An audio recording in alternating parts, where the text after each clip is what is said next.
4, 3, 2, 1. Cue music.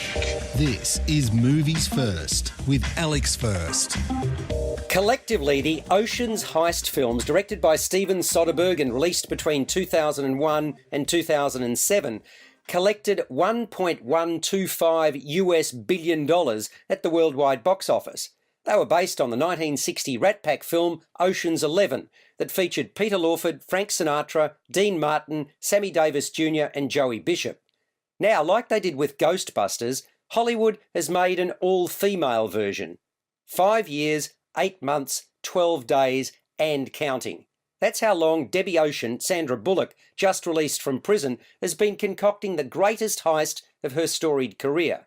She knows what it's going to take, a team of the best in their field, starting with her former partner in crime, Lou, Cate Blanchett.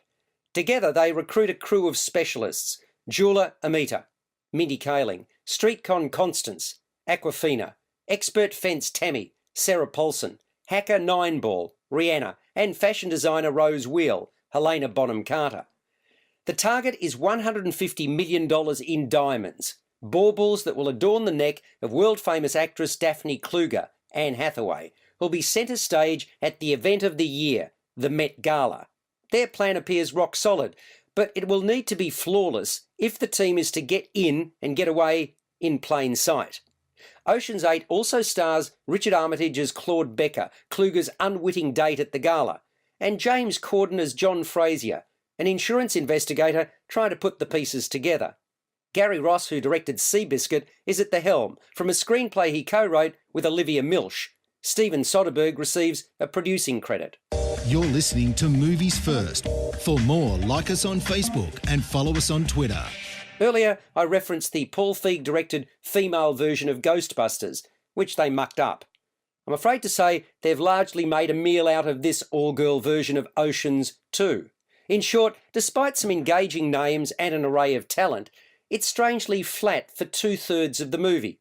It's limp and dull for a large part of that. If you stuck heart rate monitors on the performers, they wouldn't come close to getting into the red. I'm talking about through the entire setup, the establishment of the players, and the preparation and even the execution of the main sting. It was only when James Corden appeared as the insurance investigator that the real fun began. He was genuinely funny, and his execution was pitch perfect, with several scene-stealing moments. And thereafter, more surprises were in store. I dare say part of the reason I was far from excited to that point was that all I got was the predictable, and there were few, if any, snags. It was all done by the book, so to speak.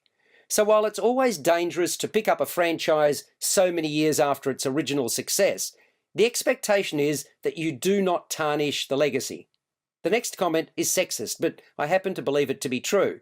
If you haven't seen the original, and you're a woman, you may like it better than I did. In other words, it's a chick flick, good and proper. At least I can say the final 20 minutes is far more entertaining and engaging than the first hour and a half. Ocean's 8 scores a 6 out of 10. You've been listening to Movies First with Alex First. Subscribe to the full podcast at Audioboom, Stitcher and iTunes, or your favourite podcast distributor.